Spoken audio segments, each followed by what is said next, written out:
Muhammad Darussalam sukses menjadi peternak lebah madu pada lahan perkebunan kopi miliknya di Kampung Tingkem Persatu, Kecamatan Bukit, Kabupaten Benar Meriah. Usaha yang digelutinya sejak 2017 lalu berawal dari kegemarannya mengkonsumsi cairan kental dan manis dari lebah tersebut. Namun harganya tergolong cukup tinggi di pasaran. Hal itulah yang membuat dirinya mencoba untuk membudidayakan lebah madu tersebut. Assalamualaikum warahmatullahi wabarakatuh. Baik pemirsa RRI dimanapun Anda berada, saat ini saya berada di Kampung Tingkem, Kecamatan Bukit, Kabupaten Benar Meriah, di mana pada hari ini kita akan melihat bagaimana proses budidaya lebah madu di kebun kopi, di mana tempat ini sudah dikenal sebagai salah satu lokasi budidaya lebah madu yang ada di Kabupaten Benar Meriah, milik salah seorang warga Tingkem ini, dan pemasarannya juga sudah ke berbagai daerah di Indonesia. Dan bagaimana prospek budidaya lebah madu, kita ikuti laporan berikut.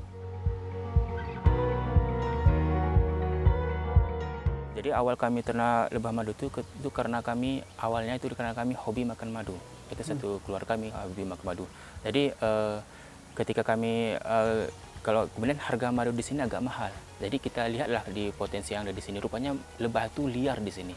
Jadi berpotensi untuk kita kembangkan. Nah, di sini apalagi sumber kalau kita ambil bibit itu banyak di sini. Banyak liar, ada yang masuk di tiang listrik, ada yang masuk di rumah orang gitu. Jadi terinisiatif lah bagi kami pribadi untuk mengembangkan. Jadi kami mulai belajar, dari situ kami mulai belajar otodidak. Kami kayak mana sih rumah lebah itu yang cocok, kayu-kayu apa sih yang lebah itu yang disukai sama lebah, kayu-kayu apa gitu. Kayak mana modelnya, itu mulai kami belajar otodidak. Itu mulai tahun 2017. Melihat kondisi alam Benar Meriah yang sangat banyak terdapat lebah membuat sarang pada sembarang tempat, dirinya menilai sebagai potensi ekonomi yang sangat layak untuk terus dikembangkan. Dengan metode peternakan yang awalnya dilakukan secara otodidak dengan memanfaatkan lebah liar, kini produk dengan label markas lebah madu mampu menghasilkan omset jutaan rupiah per bulan. Ya, dia kalau per bulan itu biasanya kena 5-7 jutaan. Ada yang lebih juga, ya tergantung misalnya kita jual koloni, misalnya berapa dia orang tuh beli koloni, misalnya 20, harga koloni misalnya 1,5 juta, kali terus 20 gitu. Ada juga seperti itu, kayak itu karena itu permintaan pasar gitu. Jadi biasanya tuh kalau kita setelah kami hitung-hitung per tahunnya tuh biasa kena dia 7 atau 5 Per bulannya Bang ya? per bulannya, kalau kita rata-ratakan sih gitu. Ditambahkan selain dijual di kawasan Benar Meriah dan Aceh Tengah, penjualan produk madu asli miliknya sudah mampu dipasarkan hingga ke Padang, Jakarta, dan Bali.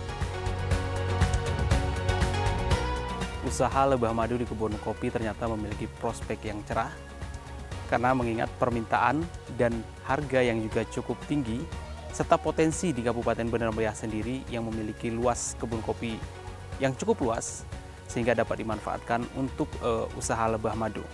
Ini merupakan hasil daripada lebah madu milik Bapak Muhammad Darussalam di Kampung Tingkem Persatu, Kecamatan Bukit, Kabupaten Benar Meriah. Ada madu sarang, kemudian ada madu cair yang merupakan hasil dari budidaya yang dikembangkan di kebun kopinya. Pendengar, demikian potensi daerah produksi LPP RRI Takengon.